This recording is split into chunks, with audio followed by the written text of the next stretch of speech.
दूर से देखने पर अक्सर रास्ते बंद नजर आते हैं, मगर सफल वही होता है जो रास्ते के अंत तक पहुंचता है और पास जाने के बाद पता चलता है जो दूर से रास्ता बंद नजर आ रहा था, लेकिन पास जाने के बाद वो रास्ता बिल्कुल ओपन नजर आ रहा है। कहने का मतलब है, अगर आप कोई भी एग्जाम की तैयारी कर रहे हैं तो हो सकता है आपको ऐसा लगे कि आप नहीं कर पाएंगे या फिर बहुत हार्ड है, लेकिन अगर आप पूरे ईमानदारी के साथ और मेहनत के साथ अगर तैयारी करते हैं तो देखेंगे, अगर डेली मेहनत कर रहे हैं ना, तो एक महीने के बाद लगेगा कि आप एक महीने के पहले कहां कहां पर थे और एक महीने के बाद आप कहां पर आ गए। तो आपको लगने लगेगा नहीं, हम भी अब कर सकते हैं। तो वो क्यों हुआ? क्योंकि वो मेहनत आपका रंग ला रहा है। तो मैं बोलूंगा, जो भी करो पूरे दिल से पैशन के साथ करना है। और इसी तरह क्लास स्टार्ट करूंगा और बोलूंगा, जो भी चैनल के ऊपर नए हैं, चैनल को सब्सक्राइब करने के बाद नोटिफिकेशन के बेल को दबा दीजिएगा, ताकि हर एक वीडियो का नोटिफिकेशन आपको मिलता रहे। और इस क्लास का सारा पीडीएफ आप लोग सक्सेस की 98.in से भी जाकर डाउनलोड कर सकते हैं। और एक बार क्लास का टाइमिंग देख लीजिए आप लोग। मैथ का शाम को 6 बजे, रीजनिंग रात को 10 बजे, और जो जीएस होता है वो रात को 8:30 बजे, और करेंट अफेयर आपको नॉन स्टॉप डेली मिलता है सुबह में 4:30 बजे। और आज कवर करेंगे हम लोग 27 मार्च के इंपॉर्टेंट करेंट अफेयर, कुछ इंपॉर्टेंट तथ्य के साथ जो आपके एग्जाम के लिए काफी इंपॉर्टेंट है। तो देखते हैं आज पहला क्वेश्चन हमारे सामने क्या आ रहा है।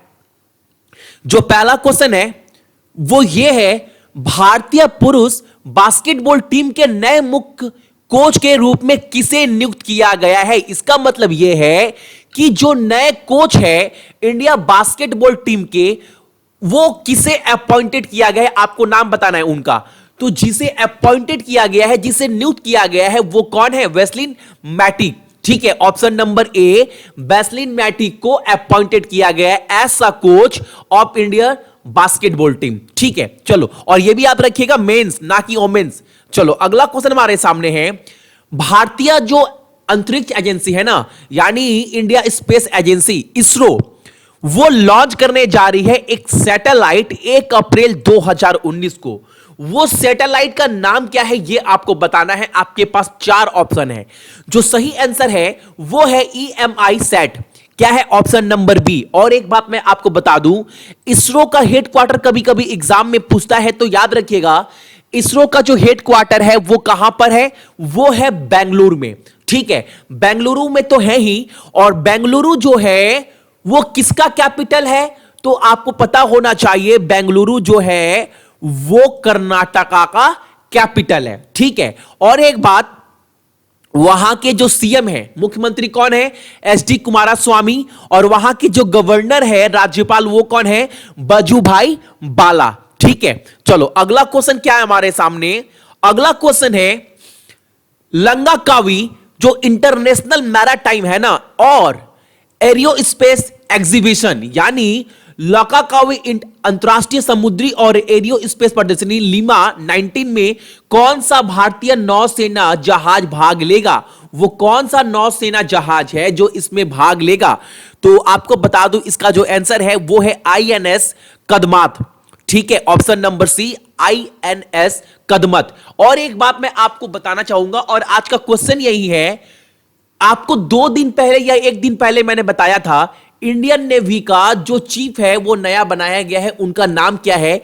ये आपको कमेंट्स में बताना है। आज का जो मेन क्वेश्चन है यही आप सभी के लिए है कि इंडियन नेवी का जो कोच, आप बोल सकते हो जो चीफ है, वो किसे बनाया गया है? ये क्वेश्चन आप सभी का है। और एक बात याद रखिएगा इस क्वेश्चन से, जो लंकाकावी इंटरनेशनल मैराटाइम है ना, ये किस देश का है? तो ये है आपका मलेशिया का। और मलेशिया का कैपिटल क्या है? कुआलालंपुर। और वहां का जो करेंसी है वो क्या है? वो है मलेशियन रिंगिट। चलो, अगला क्वेश्चन हमारे सामने है, संयुक्त राष्ट्र के अनुसार भारत ने 2017 तक HIV रोगियों में टीबी से होने वाले मौत में कितनी कमी आई है, ये आपको बताना है। तो जो कमी आई है वो है आपका 84%। ठीक है, और एक बात मैं बता दूं आपको, टीबी यानी ट्यूबरक्लोसिस जो डे होता है वो कब मनाया जाता है? वो मनाया जाता है आपका 24 मार्च को। और 2019 का जो थीम है ना, जो विषय है इस बार, वो है आपका इट्स टाइम। ये क्वेश्चन मैं आपको ऑलरेडी बता चुका हूं इसके पहले वाले 1 या 2 क्लास में, लेकिन क्वेश्चन में टीबी जुड़ा हुआ था तो आपको मैं फिर से याद दिला दूं कि जो डेट है वो 24 मार्च को मनाया जाता है और इस बार 2019 का जो विषय है वो है इट्स टाइम। एग्जाम में अक्सर पूछता है ये क्वेश्चन, तो ये आपको याद रखना है, एग्जाम के पॉइंट ऑफ व्यू से ये पूछेगा ही पूछेगा। अगला क्वेश्चन हमारे सामने है, हाल ही में अभेद्य नाम के भारतीय नौसेना के परमाणु जैविका और रासायनिक परीक्षण सुविधा का उद्घाटन कहां किया गया है, यानी इनोग्रेटेड कहां किया गया है। जो अभेद्य है ना training facility, chemical and training facility, India navy का nuclear biological chemical training facility जो है, जिसका नाम क्या दिया गया है, अभेद्य। इसका जो इनोग्रेटेड किया गया यानी उद्घाटन वो कहां पर किया गया है ये आपको बताना है। ऑप्शन आपके सामने 4 है, लेकिन इसका जो सही आंसर है वो क्या है, INS Kohassa Andaman and Nicobar island, INS Kalinga Andhra Pradesh, INS Shivaji, INS Maharashtra या आईएनएस द्रोणाचार्य, ये आपको बताना है इसका जो सही आंसर क्या है। और याद रखिएगा बहुत इंपॉर्टेंट क्वेश्चन है ये वाला। सही आंसर है वो है आपका option number C, INS Shivaji Maharashtra. और महाराष्ट्र के जो सीएम है वो कौन है, सभी को पता है, देवेंद्र फडणवीस।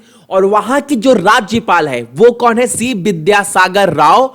और महाराष्ट्र का जो कैपिटल है, जो राजधानी है वो क्या है, वो है हमारा मुंबई। ठीक है, ये सब इंपॉर्टेंट पॉइंट इस क्वेश्चन से आप लोग याद रखिएगा। अगला जो क्वेश्चन है कि छत्तीसगढ़ के जो आपको बताना है एक्टिंग चीफ जस्टिस किसे बनाया गया है, Who has been appointed as a acting chief justice, यानी छत्तीसगढ़ उच्च न्यायालय के कार्यवाहक मुख्य न्यायाधीश के रूप में किसे नियुक्त किया गया है। ऑप्शन आपके सामने 4 है और इसका जो सही आंसर है वो है option number B, Prashant Kumar Mishra. और एक बात, छत्तीसगढ़ के जो सीएम है, जो मुख्यमंत्री है वो कौन है, भूपेश बघेल। और वहां के जो कैपिटल है वो कौन है, सभी को पता है, रायपुर। और वहां गवर्नर कहां की है ये, तो ये जो छत्तीसगढ़ के जो गवर्नर है वो है आनंदीबेन पटेल। और एक बात याद रखिएगा, ये एडिशनल है, ये अतिरिक्त भार संभाल रही है छत्तीसगढ़ का, वरना इसके साथ साथ ये कहां की है, गवर्नर, ये भी आपको पता होना चाहिए। जो आनंदीबेन पटेल है ये मध्य प्रदेश की भी गवर्नर है। मध्य प्रदेश के साथ साथ ये एडिशनल चार्जेस अतिरिक्त का किस स्टेट की ये गवर्नर है, राज्यपाल, तो ये छत्तीसगढ़ की है। ठीक है, अगला क्वेश्चन जो हमारे सामने है वो ये है,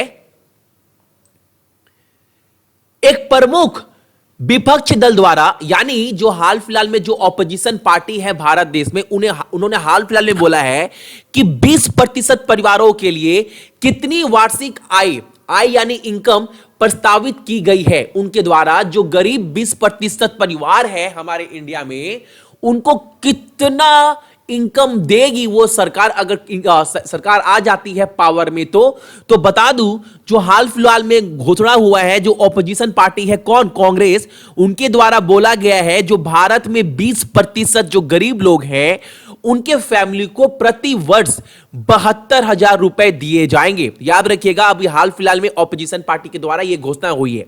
ठीक है, अगला जो क्वेश्चन हमारे सामने है वो ये है, वर्ल्ड रिफ्यूजी डे, ये हाल फिलहाल में बहुत ज्यादा खबर में है, ये कब मनाया जाता है आपको बताना है। विश्व शरणार्थी दिवस जो है कभी कभी समाचार में देखा जाता है, ये कब मनाया जाता है, तो आपको पता होना चाहिए। ये जो मनाया जाता है, आपको आपके सामने ऑप्शन में दिखाई दे रहा होगा 25 मार्च, लेकिन आंसर 25 मार्च है नहीं। इसका जो सही आंसर है वो है आपका 20 जून। 20 जून को मनाया जाता है वर्ल्ड रिफ्यूजी डे। तो ये थे आपके इंपॉर्टेंट करंट अफेयर कब के, तो आपके 27 मार्च के इंपॉर्टेंट करंट अफेयर। और एक बात मैं आप सभी को बोल दूं, जितने भी मेरे भाई बहन देख रहे हैं सभी को गुड मॉर्निंग। डेली का करंट अफेयर फॉलो करिए ताकि आप एग्जाम में अच्छे स्कोर कर पाए। ठीक है, और इस क्लास का सारा पीडीएफ आप लोग जाकर डाउनलोड कर सकते हैं सक्सेस की 98.in से। तो सभी मेरे भाई बहन को गुड मॉर्निंग, आज का दिन आपका बहुत अच्छा हो और अपने साथ साथ अपने परिवार का भी ख्याल रखिएगा। चलिए, सरकारी नौकरी की तैयारी के लिए YouTube के ऊपर हमारे चैनल सक्सेस की 98 को सब्सक्राइब कीजिए और दबाइए इस बेल के आइकन को ताकि आपको लेटेस्ट वीडियो सबसे पहले देखने को मिले, वो भी बिल्कुल फ्री में।